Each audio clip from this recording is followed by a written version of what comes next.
Hello കൂട്ടുകാരെ, ഇന്നത്തെ recipe കരൾ കറിയാണ്. അതിന് വേണ്ട ചേരുവകൾ: കൊച്ചുള്ളി, പച്ചമുളക്, ഇഞ്ചി വെളുത്തുള്ളി തല്ലിയത്, കറിവേപ്പില, തക്കാളി, പാകത്തിന് ഉപ്പ്, മസാലപ്പൊടികൾ, ലിവർ.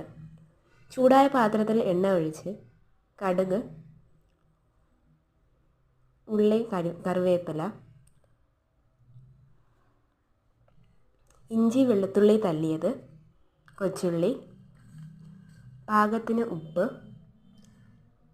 മഞ്ഞൾപ്പൊടി, മുളക് പൊടി,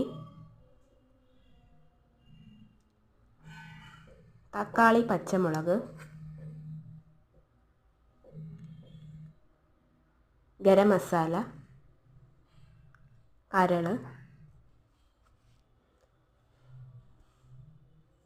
ആവശ്യത്തിന് വെള്ളവും ഒഴിച്ച് വേവിച്ചെടുക്കുക.